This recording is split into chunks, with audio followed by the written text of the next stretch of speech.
welcome to today's video. Excuse the weird makeup.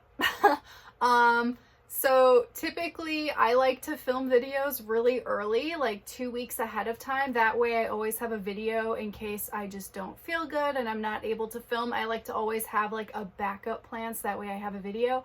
And tomorrow is Halloween, so this makes sense today, but by the time you guys are going to be watching this video, it's going to be like 2 weeks after Halloween, which doesn't make any sense, but just excuse it. I tried to do spider webs. They don't really look good at all. I suck at makeup, but like I tried. So that is why I looked really weird. I was like thinking maybe I shouldn't film, but like I'm gonna film anyway, so just ignore it if it's bothering you. Today we're gonna be talking about a shopping list of things that you're going to need for ball pythons.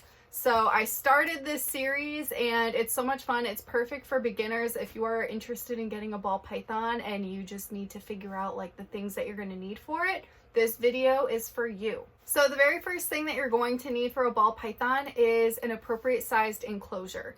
A lot of people hear so many different things about this. And some people say that it's best to keep them in small enclosures, especially as babies, to reduce stress. A lot of people keep them in racking systems where they don't have much space to move at all and they think that they feel safe and secure. I'm going to share my input and what I think is recommended. And I recommend that people put their adult ball pythons in a minimum of a 4x2 enclosure. And people are probably not going to like this, but I'm also going to say that you can upgrade a baby into that large of an enclosure while it's still a baby. I did it with Casper, my ball python, and it is perfectly safe. When it comes to putting a reptile, like a sensitive, stressed out little ball python into a big enclosure, the thing that makes the difference is how much you fill that enclosure out. So if you're putting that snake in this big enclosure and it's empty and they just feel really trapped and like they're being observed and they don't really have a place to hide and get away, they can't make it their own and they don't feel comfortable, that's going to be a bad situation. However, if you do get that large enclosure and you completely fill it out with foliage, things to climb on, tons of hides, and make your snake feel safe, then it is completely okay. Your snake will grow into that enclosure and will utilize the space once it feels safe in that enclosure. So those are my thoughts on that. I really like the Zen Habitat's 4x2x16s for ball pythons. They also have 4x2x2s. The difference is that one is 16 inches tall and the other one is 2 feet tall. So if you have a really active ball python that loves to climb, which most of them do like to climb, I would recommend to go with the 4x2x2. Mine do like to climb, but like not so much. So I'm using a 4x2x16. It's a PVC enclosure, so it can handle heat pads and high humidity levels. So it's perfect for ball pythons. Both of those you can find at zenhabitats.com. I have their link in my description, but I highly recommend them for ball pythons. And if you do want to just start out with a tank and upgrade over time, there's absolutely nothing wrong with that. That's perfectly fine. But some people just, I think that you'll save money if you just upgrade right away and just fill it out.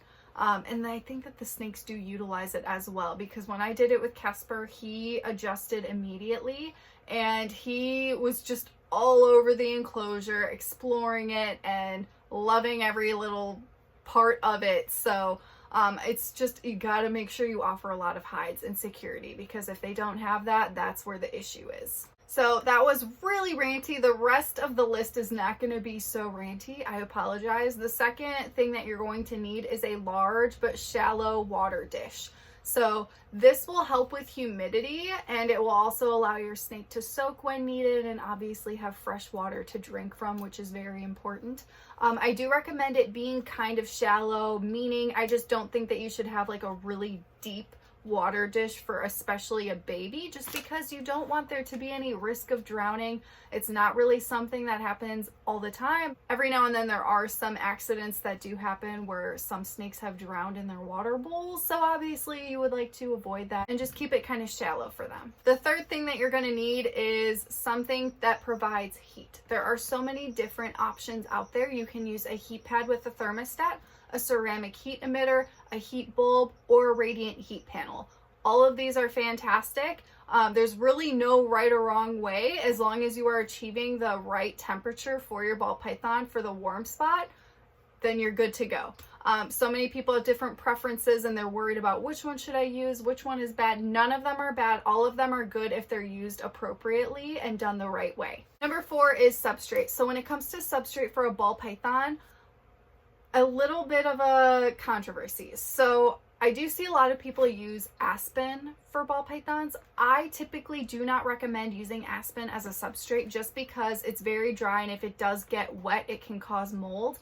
And ball pythons do need up to a 60% humidity level. So I think that that's a little bit too high, and you also want to boost it a lot when they're shedding. So if you have a ball python that's shedding and you need to really up the humidity of the entire enclosure, aspen can just get really moldy and gross. However, some people can find ways around this. They'll offer like a humid hide or something like that. That way they aren't like spraying their aspen. Oh my God, the sun just came out and I literally can't see. Oh, wow. I'm gonna move over here. All right, sorry about that. Like, I literally could not see anything. So what I typically do recommend for ball pythons is to use something kind of like a cocoa husk. I don't like Eco Earth.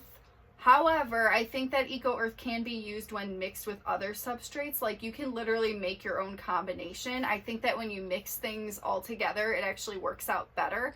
So like some things that you can use are Repti Chip. I personally love Josh's Frogs bio bedding. I think that it's perfect for them.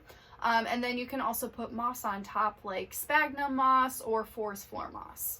So all of those things will really retain humidity and moisture, which I think is definitely necessary for ball pythons and the best way that you could go. Number 5 is plants. So plants are very, very important when it comes to ball pythons because this is going to offer them the foliage in the enclosure that's going to fill it out and make them feel safe, especially if you're upgrading early. So important to add plants. So you can use fake or live plants. Obviously, if you're going to be using live plants, you do want to make sure that they are safe, non-toxic to animals, do not have any pesticides or chemicals. joshsfrogs.com has an entire list for ball pythons that are safe for them, the plants, and they will ship it right to your door in perfect condition. So I highly recommend them. If you are going to Home Depot or something, just make sure that the plant is obviously safe and then really scrub it down and make sure there aren't any pesticides on it. And then if you're going to go the fake plant route, obviously just choose fake plants that obviously don't have wires sticking out of them. A lot of fake plants come with wires. You don't want there to be any danger risk to injuring your ball python. And then I would also avoid things that are made out of, what's it called? Like fabric. So any like fabric-y fake plants, those can mold and get really gross and latch onto bacteria and just hold on to it, and you don't want that. So I would recommend going with more of like plastic plants that are easier to clean and won't retain all of that grossness. And if it does get some grossness on it, you can easily just wash it off. Number 6 is hides. So the minimum amount of hides that you need for a ball python is 2. You're going to need the warm hide where the basking area or hot spot is, and then you're going to need a cool hide on the cool side of the enclosure. Those are minimum. So if you can add even more hides in your enclosure, I highly recommend doing that. Again, especially if you're upgrading early, because your ball python is going to definitely take advantage. It may pick a very like a favorite type of hide and stay in that hide most of the time, but it's good just to give them different ones just so that way they have the option, and it will just reduce those stress levels and make them feel safer in their environment. Number 7 is branches to climb on. So a lot of people think that ball pythons are just rocks and they sit there and they don't do anything. However, this is completely false. It does depend on the ball python. They all obviously have their own activity levels and different personalities. However, most of them are semi-arboreal, especially in the wild. A lot of them hunt from up in trees, and a lot of people just aren't aware of that. So, and a lot of them just love to climb, and it's a great form of enrichment for them. So I would definitely add branches and different things to climb on. Utilize the height in your enclosure for your ball python, because I guarantee that you will notice your ball python utilizing it.